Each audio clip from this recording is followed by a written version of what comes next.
What is RASO and why is it important to the spine with scoliosis? RASO stands for Relative Anterior Spinal Overgrowth, okay?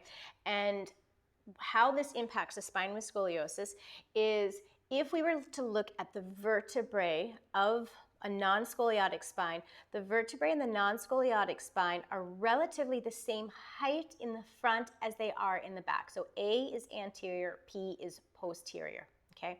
In the spine with scoliosis, the front of the vertebral bodies are taller in the front than they are in the back. They're a little bit more compressed.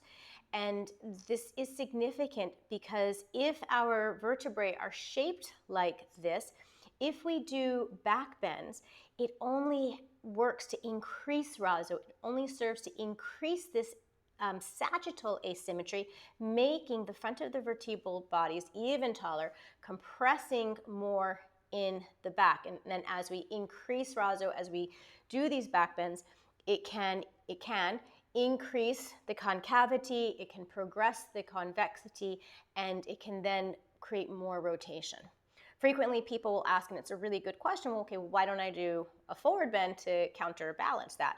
And the reason why is if we go into a forward bend, then the front of the vertebral bodies just jam upon each other, and the ligaments in the back, which I haven't drawn here, but the ligaments, the connective tissues in the back, they've become so shortened because of this asymmetrical sagittal alignment that those tissues, when the spine goes into a forward bend, they just contract and they pull back and they pull us back into more extension, which then exacerbates the whole cycle. It's not something that can necessarily be stretched out because there are too many other forces and aspects of physics that are impacting the scoliosis, so it's not something that we can easily just, okay, take some time and stretch it out.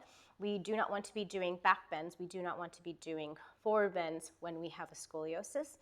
And I hope this information helps to shed some scientific light on why we do what we do and why we modify things and why we choose to maybe shy away from some other things in our movement choices. Let me know any questions. I'll see you soon.